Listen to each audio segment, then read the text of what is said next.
Olá, caro ouvinte! Bem-vindo ao Livro de Orelha.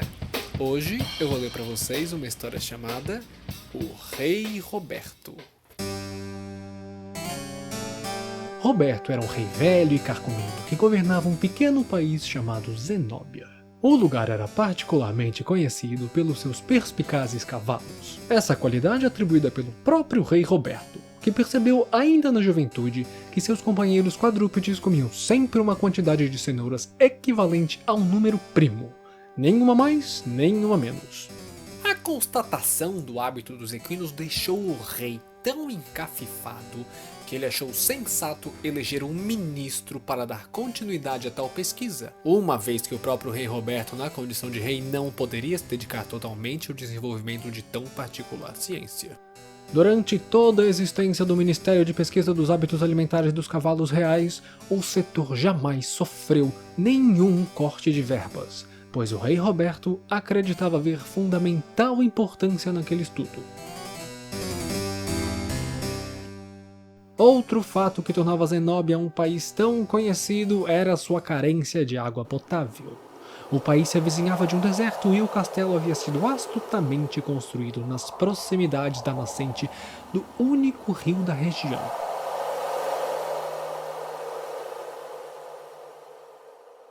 Era uma bela manhã de primavera, quando Percival, o ministro das cenouras, bateu à porta do rei.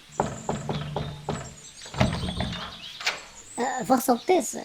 Percival, meu favorito. Vem aqui, mais pertinho, vem. Trago-lhe notícias do ministério. É algo grave, Percival. Algum deles comeu 12 cenouras. Porque 11 é o número primo, mas 12 não. Não é. Não, Vossa Alteza, nenhum cavalo comeu um número de cenouras que não fosse um número primo. Os cavalos estão bem, os cavalos estão ótimos, na verdade. Se os cavalos estão bem, o que é que você quer aqui? Não entende que eu sou um rei e que o rei é um homem muito ocupado? Na verdade, Vossa Magnitude, estamos com problemas com as cenouras.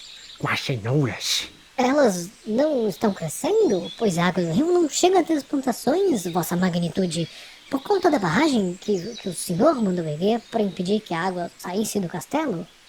Ah, é que na primavera sempre falta água e eu gosto de nadar nas quintas-feiras, mas se não tem água... É que se a água não chega até as cenouras... Se não tem água, não tem natação, Percival. Vossa Magnolência, é que se a água não chega até as cenouras, elas não crescem. Muito bem observado, Percival. Pois mandaria o ministro dos mantimentos negociar cenouras com algum país vizinho. Obrigado por me informar. Você pode ir agora, Percival.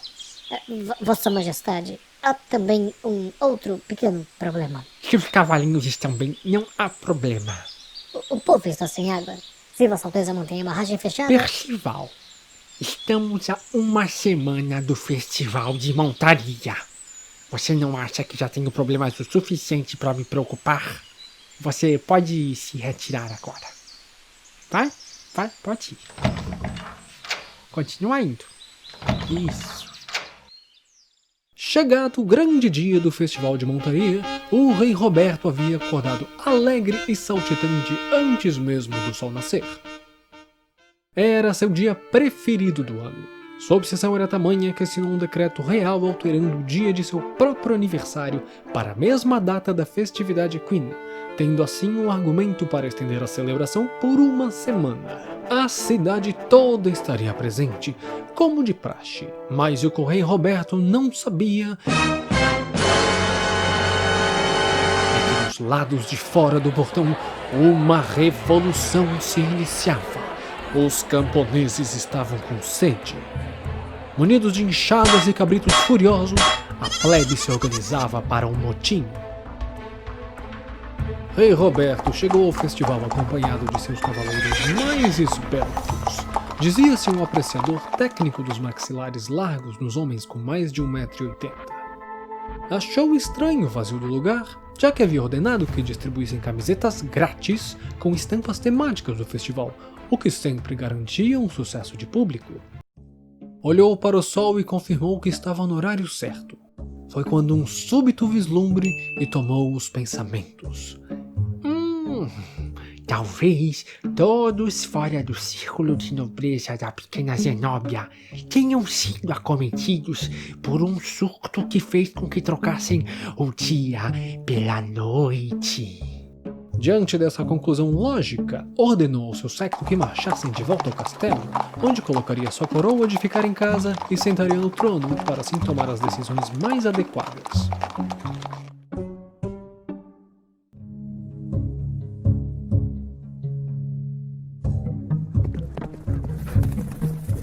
O galope compassado do caminho da volta despertou o intestino adormecido do rei Roberto, que, somada à ausência de um projeto adequado de ventilação em sua armadura, o fazia soar feito um espião russo em uma sauna tailandesa. Um simples gesto de mão faria com que sua tropa parasse para lhe auxiliar, mas o monarca havia esquecido qual gesto seria esse. Ainda pleno de suas faculdades mentais, ele sabia que momentos de dificuldade eram a rotina de um rei. Arriscou um gesto levantando o braço direito em um ângulo de 90 graus, apontando o dedo anular e o seu polegar para o norte.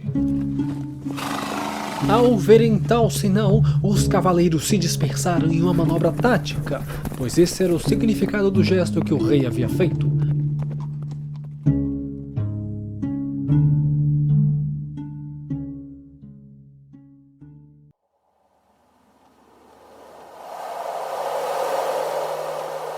Em poucos instantes haviam desaparecido de sua vista. Seus movimentos intestinais eram cada vez mais constantes e furiosos. Mesmo atordoado pelo calor e as contrações, o rei Roberto conseguiu se beneficiar de sua amizade de longa data com sua montaria, que após 2 elogios e um cafuné de 5 movimentos, estacionou com suavidade. Logo que o rei desceu, o animal retomou seu galope e sumiu. Mas o soberano estava ocupado demais para perceber. O rei tentava tirar o capacete com movimentos bruscos e desesperados, o que fizeram apenas com que seu intestino concluísse seu fluxo natural. Uma sinfonia gótica antecedeu o surgimento de um forte odor fétido que possuiu suas narinas e o fez começar a delirar. Ainda que houvesse perdido momentaneamente o sentido do olfato, rei Roberto via as cores mais acentuadas. As pedras do chão balançavam em movimentos de zigue-zague. O canto dos pássaros era polifônico e o sibilar do vento parecia uma risadinha de pena que surge depois de se ouvir uma piada ruim contada por um primo do interior. Encantado por uma borboleta lilás que somente ele enxergava, resolveu segui-la. Quando finalmente a pegou, além de esmagar o pobre inseto imaginário, se deu conta de que estava no meio de uma de suas plantações de cenoura. Ou pelo menos foi nisso que o seu delírio o fez acreditar. Ficou muito entusiasmado, mas sua armadura não lhe dava mobilidade para que pudesse se agachar para colher um de seus tubérculos. Foi então que seus tímpanos lisérgicos foram atraídos por um barulho de água corrente. Mal sabia ele que os camponeses haviam tomado o castelo e destruído as portas da barragem. Em movimentos lépidos, como de uma lebre, ele caminhou até a margem do rio e constatou que era quinta-feira, dia de natação. Rei Roberto se atirou no rio, sendo levado para o fundo das águas pelo peso de sua armadura, concluindo assim também sua necessidade de se limpar. E morreu afogado.